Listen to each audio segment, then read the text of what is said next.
सदा शिवम भजाम्यहम श्री शिवाय नमस्तुभ्यम। भक्तजनों, बंधुजनों, आप सभी का ब्राह्मण देव कन्या चैनल पर बहुत बहुत स्वागत है।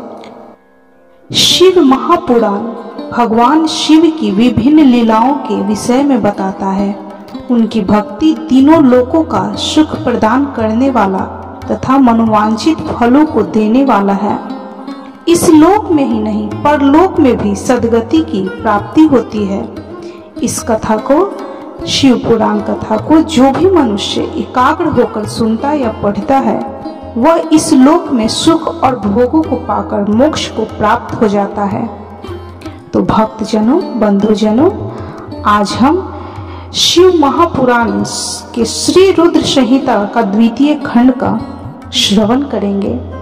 यदि आप चैनल पर नए हैं तो श्रोतागण कृपया चैनल को सब्सक्राइब करें ताकि मैं आगे से जो भी वीडियो अपलोड करूं, जो भी भक्ति में वीडियो अपलोड करूं, आपके पास सर्वप्रथम पहुंचे और आप इस भक्ति में कथा का अमृत पान रस कर सकें। तो भक्तजनों, चलिए श्री रुद्र संहिता द्वितीय खंड का पाठ शुरू करते हैं। बोलिए ओम नमः शिवाय, ओम नमः शिवाय, ओम नमः शिवाय। नारद जी ने पूछा, हे ब्रह्मा जी, आपके श्री मुख से मंगलकारी व अमृतमयी शिव कथा सुनकर मुझ में उनके विषय में और अधिक जानने की लालसा उत्पन्न हो गई है। अतः भगवान शिव के बारे में मुझे बताइए। विश्व की सृष्टि करने वाले हे ब्रह्मा जी, मैं सती के विषय में भी जानना चाहता हूँ। सदाशिव योगी होते हुए एक स्त्री के साथ विवाह करके गृहस्थ कैसे हो गए? उन्हें विवाह करने का विचार कैसे आया? जो पहले दक्ष की कन्या थी फिर हिमालय की कन्या हुई, वे सती पार्वती किस प्रकार शंकर जी को प्राप्त हुई? पार्वती ने किस प्रकार घोर तपस्या की और कैसे उनका विवाह हुआ? कामदेव को भस्म कर देने वाले भगवान शिव के आधे शरीर में वे किस प्रकार स्थापित हो सकी? उनका अर्धनारीश्वर रूप क्या है? हे प्रभु, हे ब्रह्मा जी, हे पिताश्री, आप ही मेरे इन प्रश्नों के उत्तर दे सकते हैं। आप ही मेरे संशयों का निवारण कर सकते हैं। ब्रह्मा जी ने कहा, हे नारद, देवी सती और भगवान शिव का शुभ यश परम पावन दिव्य और गोपनीय है। उसके रहस्य को वे ही समझते हैं। सर्वप्रथम तुम्हारी प्रार्थना पर मैं सती के चरित्र को बताता हूँ। ब्रह्मा जी ने बोला कि सर्वप्रथम मुझे एक कन्या पैदा हुई जिसे देखकर मैं काम पीड़ित हो गया। तब रुद्र ने धर्म का स्मरण कराते हुए मुझे बहुत धिक्कारा। फिर वे अपने निवास कैलाश पर्वत को चले गए। उन्हें मैंने समझाने की कोशिश की परंतु मेरे सभी प्रयत्न निष्फल हो गए। तब मैंने शिव जी की आराधना की। शिव जी ने मुझे बहुत समझाया परंतु मैंने हठ नहीं छोड़ा और फिर रुद्र देव को मोहित करने के लिए शक्ति का उपासना करने लगा। मेरे पुत्र दक्ष के यहाँ सती का जन्म हुआ। वह दक्ष सुता उमा नाम से उत्पन्न होकर कठिन तप करके रुद्र की स्त्री हुई। रुद्र ने गृहस्थ आश्रम में सुख पूर्वक समय व्यतीत किया। उधर शिव जी की माया से दक्ष को घमंड हो गया और वह महादेव जी की निंदा करने लगा। दक्ष ने एक विशाल यज्ञ का आयोजन किया। उस यज्ञ में दक्ष ने मुझे, श्री हरि विष्णु को, सभी देवी देवताओं को और ऋषि मुनियों को निमंत्रण दिया, परंतु महादेव शिव जी एवं पुत्री सती को उस विशाल यज्ञ का निमंत्रण नहीं दिया। सती को जब इस बात की जानकारी मिली तो उन्होंने शिव चरणों में वंदना कर उनसे दक्ष यज्ञ में जाने की इच्छा प्रकट की। भगवान भोलेनाथ शिव जी ने देवी सती को बहुत समझाया कि बिना बुलाए ऐसे आयोजनों में जाना अपमान और अनिष्टा कारक होता है। लेकिन सती ने जाने का हठ किया। शिव ने भावी को देखते हुए आज्ञा दे दी। शिव सर्वज्ञ हैं। सती पिता के घर चली गई। वहां यज्ञ में महादेव जी के लिए भाग न देख और अपने पिता के मुख से अपने पति की घोर निंदा सुनकर उन्हें बहुत क्रोध आया। वे महादेव की निंदा सहन न कर सकी और उन्होंने उसी यज्ञ कुंड में कूदकर अपने शरीर का त्याग कर दिया। जब इसका समाचार शिव जी तक पहुंचा तो वे बहुत कुपित हुए। उन्होंने अपनी जटा का एक बाल उखाड़कर वीरभद्र नामक अपने गण को उत्पन्न किया। भगवान शिव ने वीरभद्र को आज्ञा दी कि वह दक्ष के यज्ञ का विध्वंस कर दे। वीरभद्र ने शिव आज्ञा का पालन करते हुए यज्ञ का विध्वंस कर दिया और दक्ष का सिर काट दिया। इस उपद्रव को देखकर सभी लोग भगवान शिव की प्रार्थना करने लगे। तब भगवान शिव ने दक्ष को पुनः जीवित कर दिया और उनके यज्ञ को पूर्ण करवाया। भगवान शिव सती के मृत शरीर को लेकर वहां से चले गए। उस समय सती के शरीर से उत्पन्न ज्वाला पर्वत पर गिरी थी। वही पर्वत आज भी ज्वालामुखी के नाम से पूजित है। आज भी उसके दर्शन से मनोकामनाएं पूरी होती हैं। वही सती दूसरे जन्म में हिमाचल के घर में पुत्री रूप में प्रकट हुई, जिनका नाम पार्वती था। उन्होंने कठोर तप द्वारा पुनः महादेव शिव जी को अपने पति के रूप में प्राप्त कर लिया। इस प्रकार संहिता द्वितीय खंड का पहला अध्याय संपन्न हुआ। तो बोलिए ओम नमः शिवाय, ओम नमः शिवाय, ओम नमः शिवाय। दूसरे अध्याय में हम शिव पार्वती चरित्र का वर्णन सुनेंगे, इसकी कथा सुनेंगे। तो चलिए कथा शुरू करते हैं। सूत जी बोले, हे ऋषियों, ब्रह्मा जी के ये वचन सुनकर नारद जी पुनः पूछने लगे कि हे ब्रह्मा जी, मैं सती और शंकर जी के परम पवित्र व दिव्य चरित्र को पुनः सुनना चाहता हूँ कि आगे सती की उत्पत्ति कैसे हुई और महादेव जी का मन विवाह करने के लिए कैसे तैयार हुआ। दक्ष से नाराज होकर देवी सती ने अपनी देह को कैसे त्याग दिया और फिर कैसे हिमाचल की पुत्री पार्वती के रूप में जन्म लिया। उनके तप, विवाह, काम नाश आदि की सभी कथाएं मुझे विस्तार पूर्वक सुनाइए। ब्रह्मा जी बोले कि हे नारद, पहले भगवान शिव निर्गुण, निर्विकल्प, निर्विकारी और दिव्य थे, परंतु देवी उमा से विवाह करने के बाद वे सगुण और शक्तिमान हो गए। उनके बाएं अंग से ब्रह्मा जी उत्पन्न हुए और दाएं अंग से विष्णु उत्पन्न हुए हैं। तभी से भगवान सदाशिव के तीन रूप ब्रह्मा, विष्णु और रुद्र सृष्टिकर्ता, पालनकर्ता और संहारकर्ता के रूप में विख्यात हुए। उनकी आराधना करते हुए मैं सुरासुर सहित मनुष्य आदि जीवों की रचना करने लगा। मैंने सभी जातियों का निर्माण किया। मैंने ही मरीच, अत्रि, पुलह, पुलस्त्य, अंगिरा, क्रतु, वशिष्ठ, नारद, दक्ष और भृगु की उत्पत्ति की और ये मेरे मानस पुत्र कहलाए। तत्पश्चात मेरे मन में माया का मोह उत्पन्न होने लगा। तब मेरे हृदय से अत्यंत मनोहारी और सुंदर रूप वाली नारी प्रकट हुई। उस नारी का नाम संध्या था। वह दिन में क्षीण होती, परंतु रात में उसका रूप सौंदर्य और निखर जाता था। वह स्वयं संध्या ही थी। संध्या निरंतर मंत्र का जाप करती थी। उसके सौंदर्य से ऋषि मुनियों का भी मन भ्रमित हो जाता था। इसी प्रकार मेरे मन से एक और मनोहर रूप वाला पुरुष भी प्रकट हुआ। वह अत्यंत सुंदर और अद्भुत रूप वाला था। उसके शरीर का मध्य भाग पतला था। वह काले बालों से युक्त था। उसके दांत सफेद मोतियों से चमक रहे थे। उसके श्वास से सुगंधित निकल रहे थे। उसकी चाल मदमस्त हाथी के समान थी। उसकी आंखें कमल के समान थी। उसके अंगों में लगे केसर की सुगंध नासिका को तृप्त कर रही थी। तभी उस रूपवान पुरुष ने विनय पूर्वक अपने सिर को मुझ ब्रह्मा के सामने झुकाकर मुझे प्रणाम किया और मेरी बहुत स्तुति की।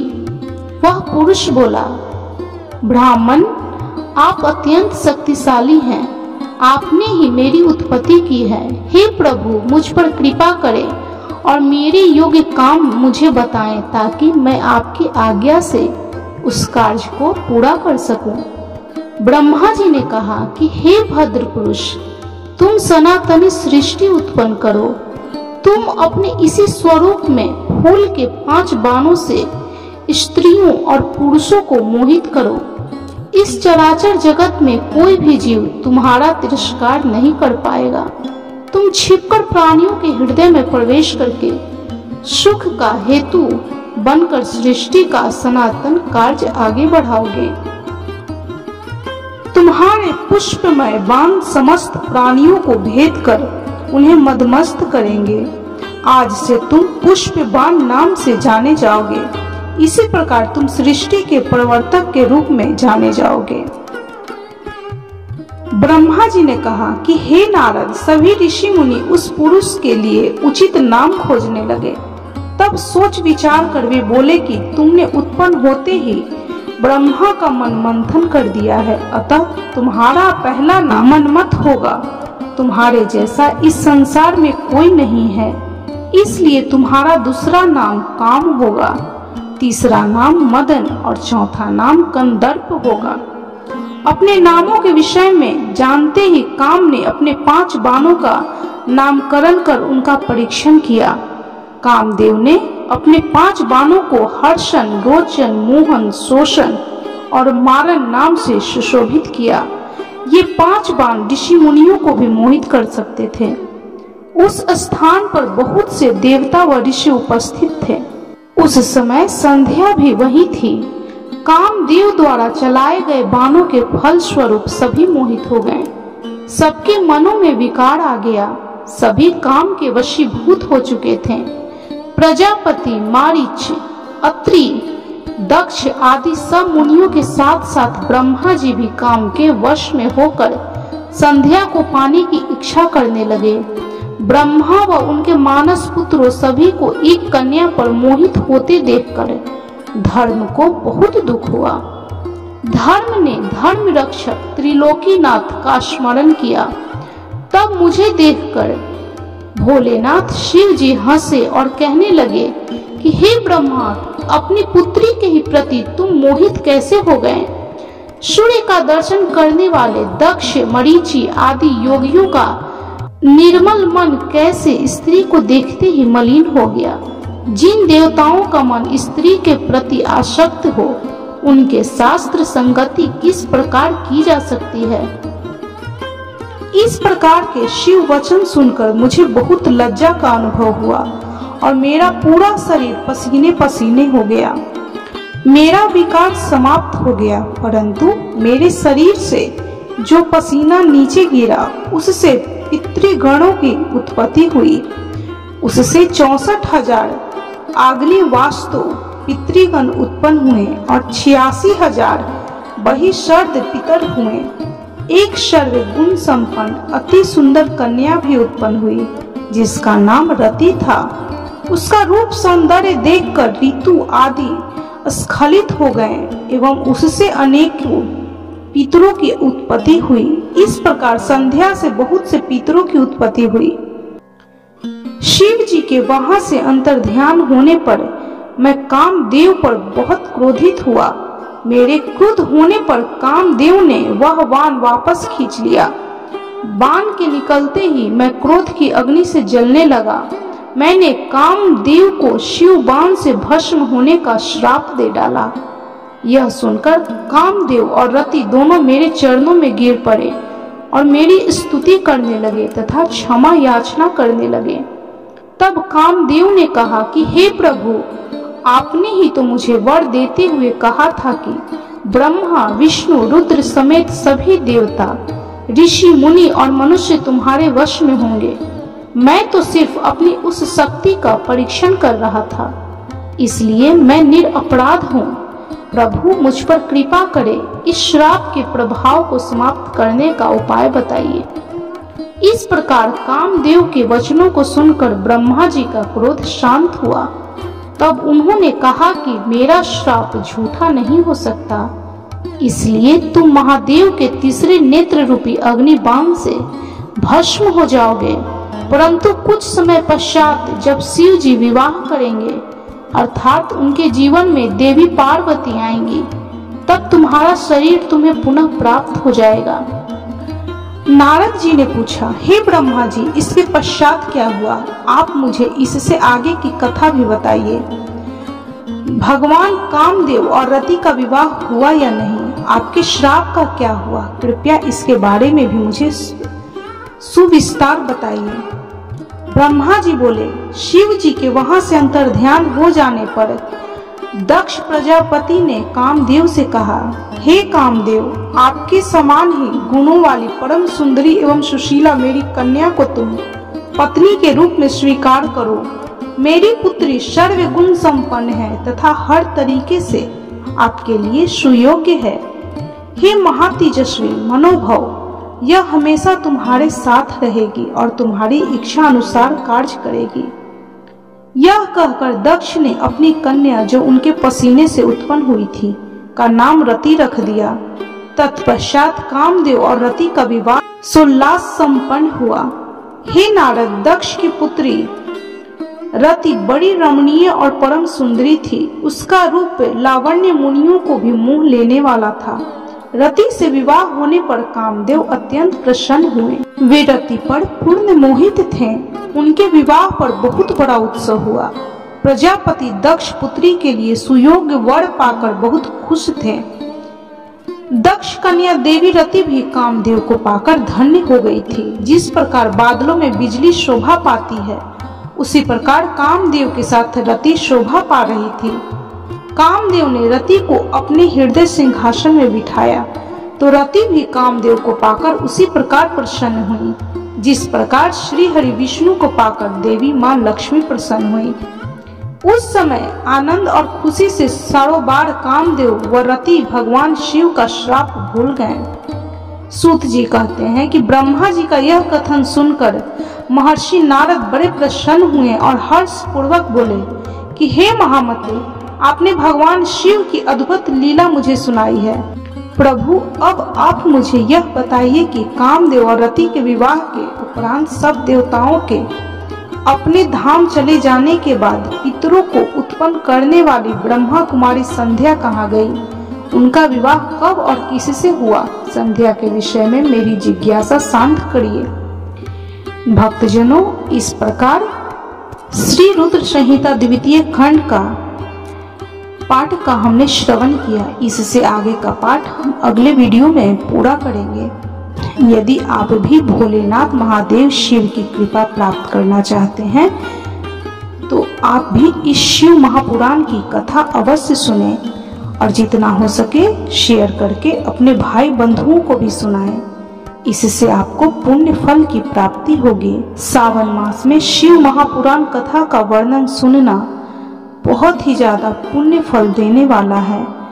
तो यदि आपको यह वीडियो अच्छा लगा हो, यह शिव महापुराण की कथा अच्छी लगी हो, तो कृपया वीडियो को लाइक, शेयर और सब्सक्राइब जरूर करें और कमेंट में हर हर महादेव, ओम नमः शिवाय जरूर लिखें।